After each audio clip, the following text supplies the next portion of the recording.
For your fourth history lesson this week, we are going to be looking at Viking helmets. Okay, so an image which is almost always associated with the Viking Norsemen is the horned helmet. However, they are actually a myth. So we've spoken in class before about myths. So a myth is something which is widely believed to be true, but it is not true actually, it is false. And the myth still continues to this day. So, if you have a look at this picture here, this is the horned helmet that many people believe the Vikings used. However, any evidence that we have seen and anything that has been discovered look like these. Okay, interesting. So they don't in fact look like this at all.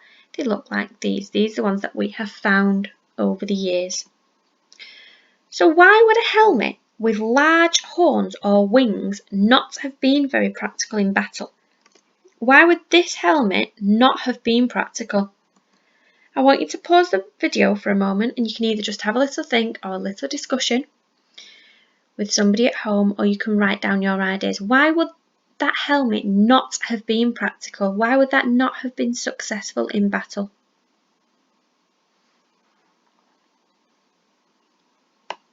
Okay, so the horns would have provided a way for your enemy to grab and pull off the helmet and expose your head during a fight. So they want to protect their heads.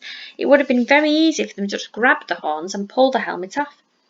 And they also would have become easily tangled up in the branches of the trees and bushes in the woodland areas. So we know actually it's most probably a myth and they didn't use them at all. So who is responsible? Karl Emil Doppler was a German costume designer, and in 1876 he was asked to create the costumes for an opera play which included Viking Norseman characters. In order to make the Viking characters more easily recognisable to the audience, he gave each of them a helmet with either wings or horns. So now we know the reason why the myth has come to light. But what I want you to think about is designing a helmet which you think the Vikings may want to buy.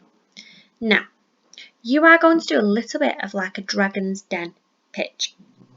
So, I want you to draw your helmet. I want you to label the features of your helmet.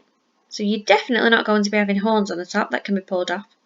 And use those persuasive features to encourage Vikings to buy your helmet. Now, you need to think about making it practical. So, think about the material that you're going to use.